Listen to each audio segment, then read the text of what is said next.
बिस्मिल्लाहिर्रहमानिर्रहीम, अस्सलाम वालेकुम। पाकिस्तान और दुनिया भर में देखने और सुनने वालों को अब्दुल कादिर का सलाम।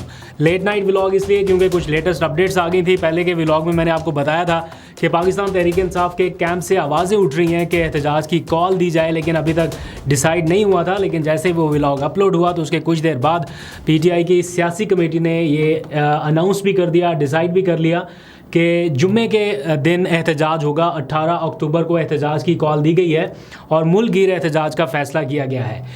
अब मुल्क गिर एहतजाज की जो कॉल दी गई है ये कितनी मौसर साबित हो सकती है, मुझे ऐसा लगता है कि ये डिविजनल सतह पर या ज़िले सतह पर ऐलान किया गया है कि सारे मुल्क में जहाँ जहाँ पर लोग हैं वहाँ पर एहतजाज किया जाए।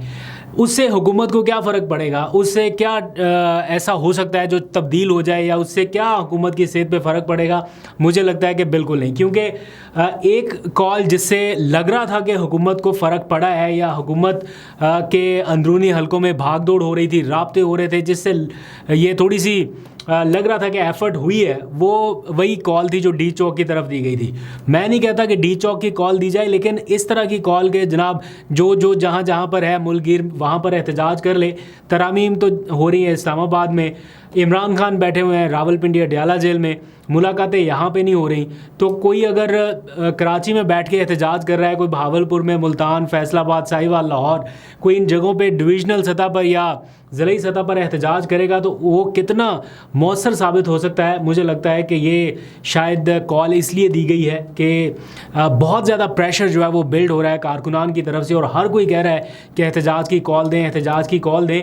तो उसी के पेश नज़र लगता है ऐसा है कि बस वो कारकुनान को मुतमिन करने की एक कोशिश है कि ठीक है एहतजाज की कॉल दे दी गई है, इससे तो पहले की तरह गिरफ्तारियां होंगी, पहले की तरह पकड़ दकड़ होगी, क्रैकडाउन होगा। कोई मुनज़्ज़म एहतजाज जिस तरह से पहले एक दो हुए हैं उस तरह की ये कॉल नहीं है। तो इसलिए मुझे लगता है कि इसका कोई उस तरह से मौसर फ़ायदा नहीं होने वाला, ना इसका कोई KP के से कोई ऐलान इस तरह का किया गया है गंडापुर की तरफ से, ना कोई पूरी एक कैंपेन इसके हवाले से शुरू हुई है। सिर्फ कुछ एक दो ग्राफिक्स मैंने देखे हैं, और चूँकि अभी इनिशियल है तो हो सकता है कि इसके बाद आ भी जाए, मैं ये भी नहीं कहता। लेकिन कॉल एहतजाज की इस मौके पर जो क्रूशल मोमेंट है उसके लिए तो एहतजाज की कॉल कुछ अलग लेवल की बनती थी या होनी चाहिए थी, अगर कारकुनान के इसरार पर यह कॉल देनी थी।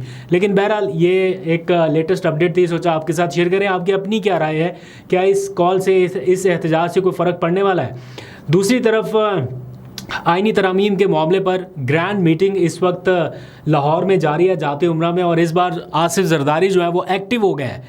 काफ़ी दिनों से देखा जा रहा था कि जरदारी साहब अभी तक एक्टिव नहीं हुए, और जब जरदारी मैदान में आ जाए, ये मैं कोई उनकी तारीफ़ नहीं कर रहा, लेकिन ये एक ट्रैक रिकॉर्ड उनका बता रहा हूँ, और ऐसा हुआ है जब आसिफ जरदारी ख़ुद किसी मीटिंग में पहुँच जाएँ या कहीं पे आ जाएँ तो उसके बाद जो रिज़ल्ट है वो उनके कैंप के हवाले से काफ़ी हौसला अफजा रहा है। उनके जो कामयाबी के इम्कानात हैं वो काफ़ी हद तक बड़े हैं। तो अभी आसिफ जरदारी पहुंच गए, पूरी की पूरी लीगल टीम बिठाई हुई है। वज़ीर जो कानून है आज़म नज़ीर तारड़ वो पहुंचे हुए हैं, अटॉर्नी जनरल को बुलाया गया है, नायब वज़ीर आज़म, सदर, पार्टी के बाकी सब लोग, इस टाइम जो टॉप एलीट है ना, पॉलिटिकल एलीट, ये सारी की सारी इस वक्त जाती उम्रा में मौजूद है। मीटिंग्स बैक टू बैक हो रही हैं और डिसीजन कुछ ही देर में हो जाएगा कि क्या होना है, क्योंकि आगे जो शेड्यूल मीटिंग्स हैं वो back to back, cabinet meeting हो, सेनेट का इजलास हो, पार्लिमानी कमेटी की मीटिंग हो या कौमी असम्बली का इजलास हो, ये सब के सब इजलास इन लाइन है, शेड्यूल हैं।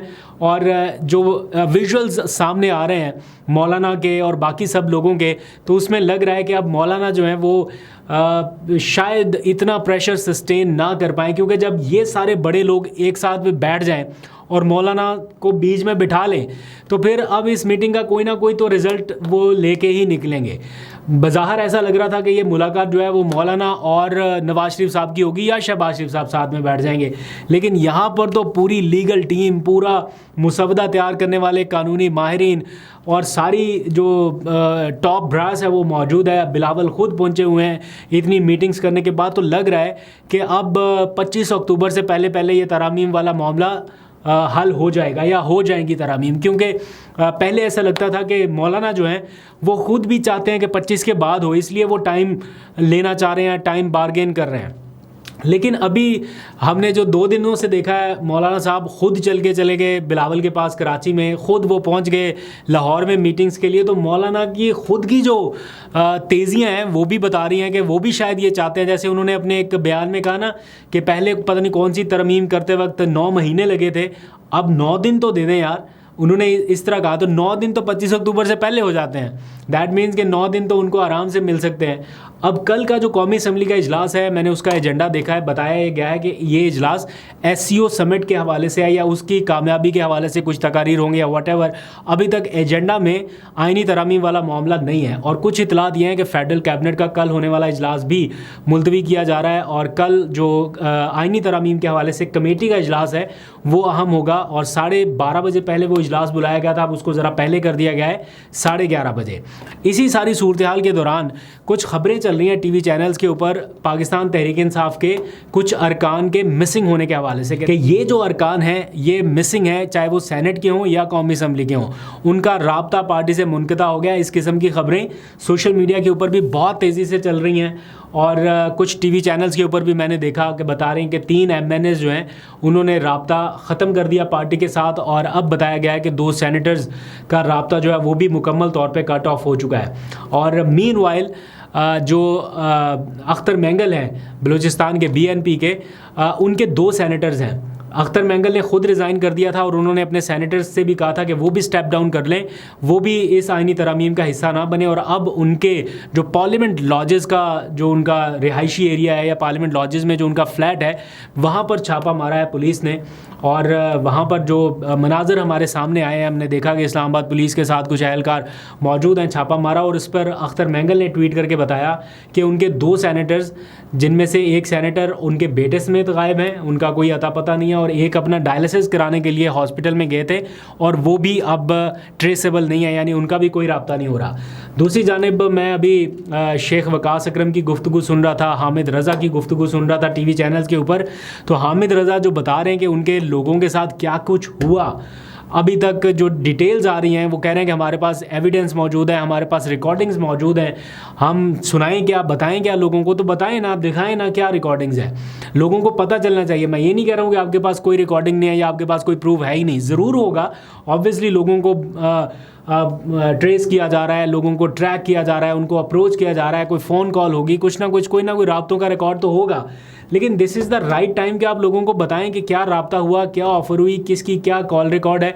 आपकी तो वो हर दूसरे दिन जारी कर देते हैं कि इसकी भी कॉल मंजर आम पे, तो आप किससे घबरा रहे हैं? करें मंजर आम पे लाएँ, उन रिकॉर्डिंग्स को पता चले।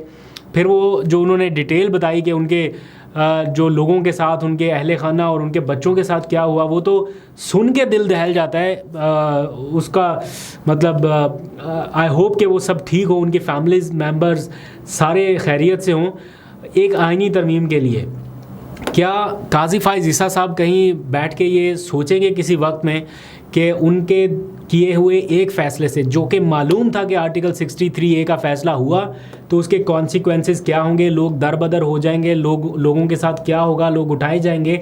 यहाँ पे ज़मीर के मुताबिक फ़ैसला करता कौन है? जिस जगह पे ज़मीर बिकता है, जिस जगह पे ज़मीर की कीमत लगती है, आपने उसको ओपन कर दिया, आपने कहा कि ज़मीर के मुताबिक फ़ैसले होंगे। बड़ी मुश्किल से जाके ये लूटाग्रेसी का रास्ता बंद हुआ था, एक आगे वे फॉरवर्ड निकला था, लेकिन वो रिवर्स जब किया गया तो उसके बाद लोगों के साथ क्या हो रहा है, ये लोग सोचते होंगे कि इसका ज़िम्मेदार कौन है, तो किस नतीजे पर पहुंचते होंगे।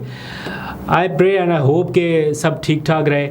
आइनी तरमीम वाला मामला जितनी जल्दी ये सारा वाइंड अप हो जाए, ये 25 अक्टूबर एक बार निकल जाए जितनी जल्दी। अब ये वाला टाइम बहुत क्रूशल है, क्योंकि इसमें मैंने आपको पहले के व्लॉग में भी बताया कि पूरा जोर लगना है, हर तरफ से लगना है, इस साइड से भी और उस साइड से भी। अभी देखें ना मौलाना का किस तरह से घिराव एक तरह से हुआ है कि पता नहीं मौलाना भी खुश हैं उस घिराव में बैठ के, और लगता नहीं है कि उनको कोई प्रॉब्लम है।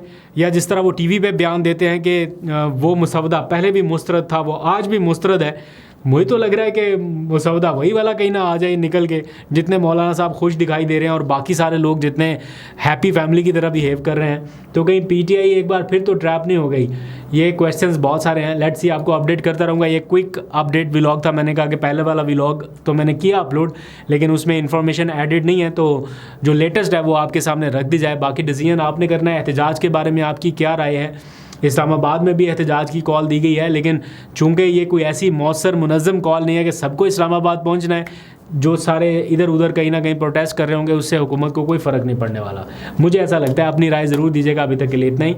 अपना बहुत सा ख्याल रखिए। अल्लाह हाफिज़।